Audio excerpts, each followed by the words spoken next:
name is Gerhard Gschwandtner. Welcome to Selling Power TV. Today we have our new edition of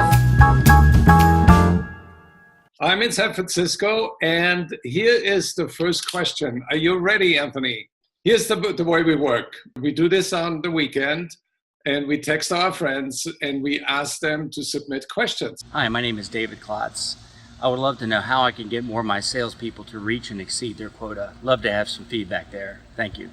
David, the way that you get more of your salespeople to reach their quota or even exceed their quota, there's a couple things you're going to have to do. You're going to have to understand that every challenge you have as a leader is your challenge, and it means that you're doing something that's getting this result, and if you want to get a different result, then you have to do something different, and I'll tell you where it starts.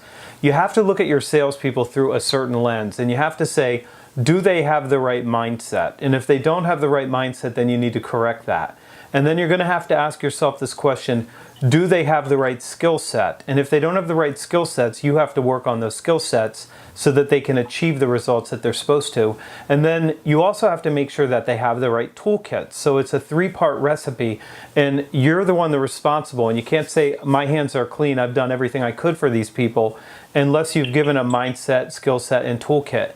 And the first book that I wrote was called The Only Sales Guide You'll Ever Need. And the first half of the book is mindset, and the second half of the book is skill set, because so often we look at someone and we say, why can't they succeed? Maybe they're just not a good salesperson. But when we look a little bit deeper and say, is it that they lack self-discipline? Is it that they lack resourcefulness? Is it that they lack initiative or accountability?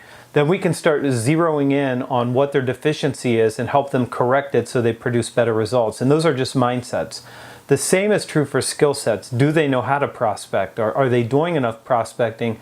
Do they have the business acumen to create value for your clients? So what you want to do is look at the competencies of each individual and then build a prescription that gives them the mindset, the skill set, and the toolkits they need to exceed their quota and achieve your goals. I have a follow-up question. What are the three best tools that any salesperson should use?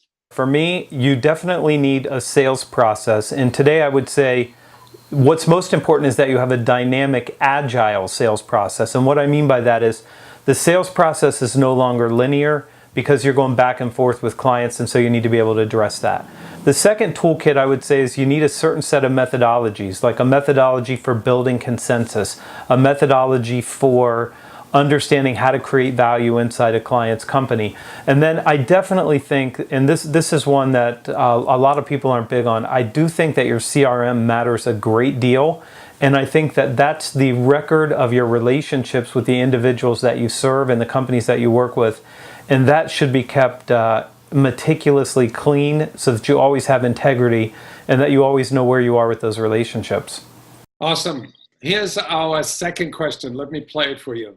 Hi, my name is Jamie, and Anthony, I would like to know, how can you accelerate the ramp up of a new salesperson so that they achieve revenue goals sooner and get off to a fast start? So the speed or the velocity that a salesperson gets up to speed is now going to be very different than it was in the past. And I want to share one observation about this.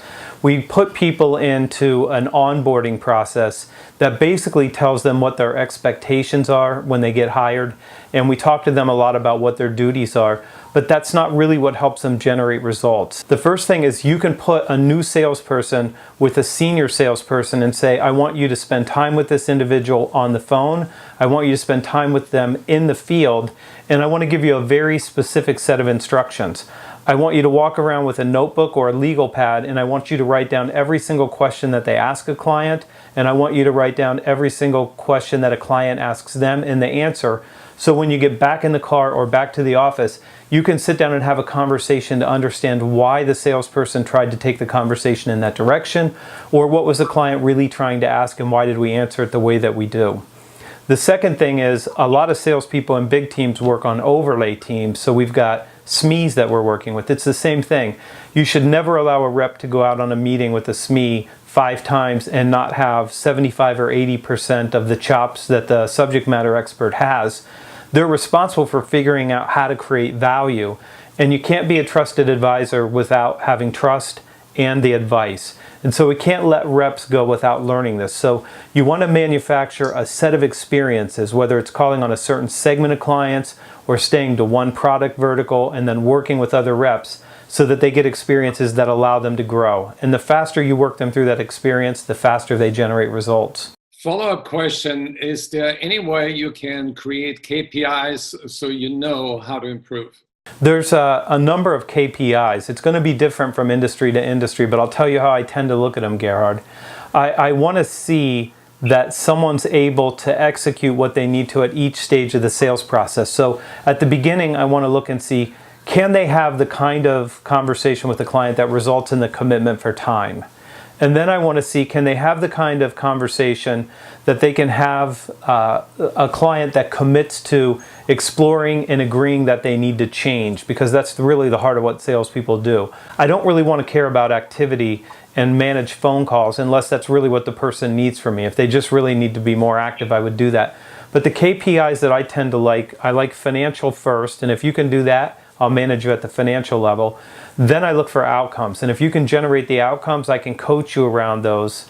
And then if you can't get the outcomes, then we have to look at activity. So I would try to start right in the middle with a new rep on outcomes, because that would give me an idea about how to skill them up or where they're struggling. Now we go to question number 3. Hello, my name is Aram, and I'm an entrepreneur, and I want to gain a better understanding of complex selling to the C-suite. Thanks so much. So I'll tell you, the way that I would think of it now is that there's a series of commitments that we're helping a client go through to change, and that's time, it's exploration of new possibilities, it's the commitment to change, it's the commitment to collaborate with us and come up with what's the right idea, it's the commitment to build consensus. And this is a huge deal now when CEB says there's 6.8 people in an average B2B sale, and their new number is going to be far, far higher than that. They've shared that with me, but it hasn't been released publicly yet, and it will be soon. I think the complex sale now has a lot more people involved, and it also means that there's a lot more commitments that have to be gained along that path. And I think looking at that as one methodology can help make it easier for you. And I also think methodologies around consensus building and value creation make sense too. Anthony, let's go back to the C-suite selling strategies that you have in your sales guide. What are the 3 things that salespeople need to look at? The first thing you need to think about when you're calling into the C-suite, if that's really what's necessary in the deal that you're working on, is you have to have something that's worth their time. Because what we're doing when we ask for a C-level executive's time is we're trading something of value. And the second thing is, I need information disparity, which means I need to know something that you don't know. Because if you already know everything, I'm wasting your time. And that is a big challenge for most people. The final thing is, you're going to have to understand that if you come in at the C-suite, that's great, but you're going to automatically get pushed down. So what you want is a plan to have a discussion to control that process and say something like this: Gerhard, I know that you're going to ask me to work with your team, but what I'd like to do is ask you for the ability to come back and make sure that we're tracking. And so that when we start talking about a significant change like this and people start to get nervous and they start defending their silos, I can ask you to come back in and give me some support where I need it. Is that fair enough?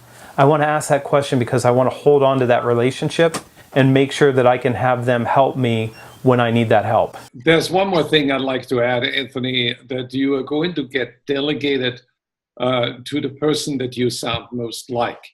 So at the C-suite, they speak French, and at the lower levels, they may speak Spanish, or they may speak English. So you need to speak the language of the C-level executive, which means strategy, ROI, and what do I get personally? How can I win? Strategy is the most important. When you get to the C-suite, they're really concerned about big plays. So it's, how do I capture market share? How do I increase the velocity of the revenue that I'm generating? They care about bigger issues, so you have to play way higher. You're right, G. Well, thank you, Anthony. That concludes our segment, Ask Anthony Anything About Sales. Thank you. Thank you, G. If you like this, hit the like button, and if you want to contribute, send us your video and subscribe to this channel.